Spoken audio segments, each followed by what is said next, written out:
사업장에서 사용하는 유해물질의 안전은 크게 두 가지 요인에 의해 결정됩니다.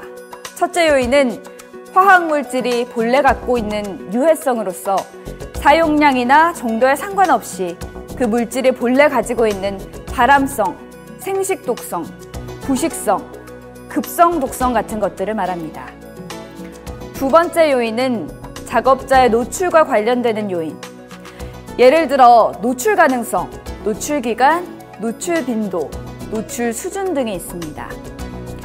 그러니까 이 두 가지 요인, 화학물질의 유해성과 작업자의 노출 수준을 종합적으로 고려하여 위험성 평가를 실시한 후 평가 결과에 따라 안전한 조치를 취하고 사용 절차를 적절하게 관리한다면 유해물질의 위험성은 당연히 낮아지는 거겠죠. 유해물질을 제조하거나 취급하는 사업장의 관리감독자는 유해물질 건강장애를 예방하기 위한 작업 수칙을 정하고 지휘해야 합니다. 국소 배기장치 및 기타 장치를 매월 1회 이상 점검하고 보호구 착용 상황 점검 등 유해 위험 방지 업무를 수행하도록 합니다. 설치 기준에 맞는 설비를 갖추는 것도 중요한데요. 취급 장소는 다른 작업 장소와 격리하고 바닥과 벽은 불침투성 재료로 설치하여 청소하기 쉽고 유해물질이 잔류하지 않도록 해야 됩니다.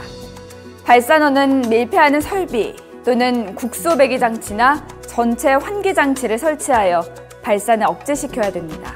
특히 허가 및 관리 대상 유해물질 사업장의 국소 배기 장치는 물질 상태에 따른 제어 풍속이 기준 이상이 되도록 설치하는 등 산업안전보건 기준에 관한 규칙에서 정하고 있는 성능을 갖추도록 합니다. 필터도 중요한데요. 예를 들어 유기용제에는 카본 흡착식 필터를, 산염기 등 수용성 물질에는 흡수식을 사용해야 제 기능을 발휘할 수 있습니다. 그리고 누출 감지 경보 설비도 꼭 필요한데요. 사고를 조기에 파악하여야 대비할 수 있겠죠. 또한 유해물질의 명칭과 착용해야 될 보호구, 인체에 미치는 영향, 응급처치와 긴급방제 요령 등을 유해물질을 취급하는 작업장에 보기 쉬운 장소에 게시하고 그 내용을 작업자가 주지하도록 교육하는 것도 사업장이 꼭 지켜야 될 사항입니다.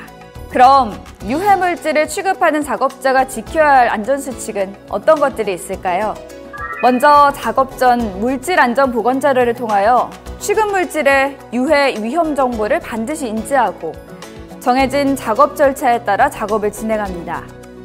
또한 환기 설비의 정상 가동 여부를 확인하고 취급물질에 적합한 개인 보호구도 착용합니다. 중독 환자가 발생했을 때 적절한 대처도 중요한데요.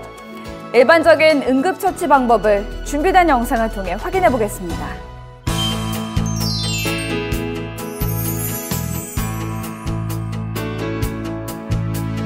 유해물질 작업 현장에서 중독 사고가 발생했습니다. 환자를 발견한 후 가장 먼저 할 일은 중독의 원인이 되는 물질에서 멀리 떨어져 안전지대로 옮기는 것입니다. 이때 구조자는 송기 마스크, 장화, 장갑, 보호복 등 유해 물질로부터 신체를 보호할 수 있도록 개인 보호구를 꼭 착용해야 됩니다.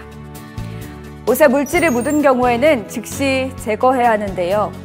피부에 묻어있을 때는 다량의 흐르는 물로 장시간 세척해야 합니다. 세척 없이 응급센터에 도착하면 이미 모든 손상이 진행된 상태가 되므로 현장에서 즉각 세척하는 것이 매우 중요합니다. 중독 물질을 복용한 경우에는 구토 유발 등을 통해 빠른 시간 내에 배출을 해야 됩니다. 구토 유발로 오히려 기도를 막거나 내장을 손상시킬 수 있기 때문에 이송 시간이 2시간 이상 걸리는 경우가 아니라면 그대로 빠른 시간에 병원으로 이송해 전문의의 처치를 받는 것이 안전하겠죠. 그리고 모든 유해 물질에 대한 정보를 기록하여 전문 의료진에게 전달해야 합니다.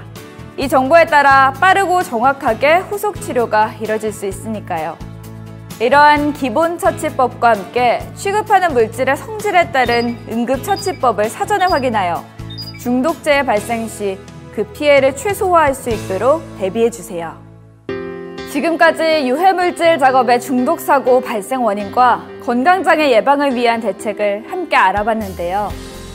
대부분의 산업 현장 재해가 그러하듯 유해 물질로부터 건강과 생명을 지키기 위해 가장 중요한 것은 안전수칙 준수와 철저한 환경관리였습니다.